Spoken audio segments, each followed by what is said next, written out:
despite winning his 5th straight Jeopardy game. Champ Mark Fitzpatrick admitted he got his butt hooped after his impressive opponent had him by the ropes. Though it looked like Mark's victorious streak may have come to an end tonight, he still came out on top and boosted his 5-day total to over $107,000.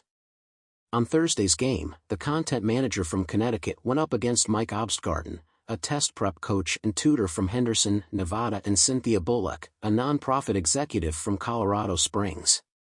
Throughout the game, Mark and Mike swapped leads, with one taking it over from the other several times. Mark came out strong with an early lead at the first break with $2,600 and Cynthia with $2,000. Mike blew his earnings and had just $0 by the end of the first round. However, he quickly earned a hefty by the double Jeopardy amount with $3,600, though Mark had already worked his way up to $5,000. The lead then turned back to Mike. However, Mark was able to grab it back when he got lucky on the board. Mark swept all 3 daily double categories, adding $1,000 to his score with the first clue. He got the second one correct on a true daily double, increasing his score by $6,100, while a third find gave him another $3,000. Going into Final Jeopardy, Mark had accumulated $18,600 while Mike fell behind after a few pricey mistakes with $12,800. Cynthia, who remained in third much of the game, had $4,400 going into the final round. After 3 straight games where the Final Jeopardy ended in a triple stumper, the curse was finally broken as Mark and Mike got it right tonight. More than 25 cast members from this 1990 film drama would later appear on an HBO series with a similar theme. Host Ken Jennings read of the final clue under the movies category. "What is Goodfellas?" was the correct response, which only Cynthia missed. Jackpot. Mark wagered $7,001 to walk away with $25,601, marking his 5-day at $107,201. The final score for Mike was $12,800, while Cynthia left the game with $1,400. Mark's win was extra significant as it made him the first season 41 contestant to qualify for Tournament of Champions. Commenting on the game after, Mark wrote, "Wow! I got my **** cooped. Please. It was like watching a Rocky movie. Seeing you on the ropes only to pull it out at the end," a fan assuringly responded. Mike was very strong. He had 20 correct responses to Mark's 18, someone pointed out. Great game. Mike had Mark on the ropes, but that Ahab/Ishmael misstep potentially cost him the game, since Mark found DD3 on the very next clue, and there weren't many places left it could have been, a fan said. While another noted, a good and competitive game for today. But yeah, the incorrect answer from Mike allowed Mark to regain control, find the daily double and get the lead.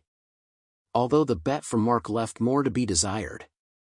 And the game turned into a classic 2/3 game scenario, thus going all in or making big bets in FJ would be a horribly bad wager. Mark made the standard cover wager, correct move on his part. Hopefully Mike can get a shot at second chance if there's one. Now that Mark finally won his 5th game, can he wrap up the week with a victory? Many also agreed Mike deserves a spot in the upcoming second chance tournament. Mark Fitzpatrick sat in the green room of the Jeopardy studio, still processing the whirlwind of emotions that had carried him through 5 victorious games. He had become a fan favorite, not just for his impressive breadth of knowledge but for his humility and likable personality. But today had been different, more nerve-wracking than any other game he'd played. Today, he almost lost.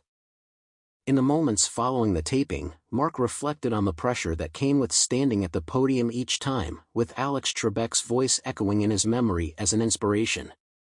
And now with Ken Jennings hosting, the legacy of the show weighed on him. His 5th game, the one that would qualify him for Tournament of Champions, had been his toughest yet. He had barely made it out alive. Honestly, Mark admitted in a post-game interview, a rueful smile tugging at his lips, "I got my butt hooped out there. My rival had me on the ropes the whole time." His rival, Jessica Lane, had been formidable. A history professor from Virginia, she brought an intensity to the game that hadn't rattled him at first, but quickly escalated into a mental duel.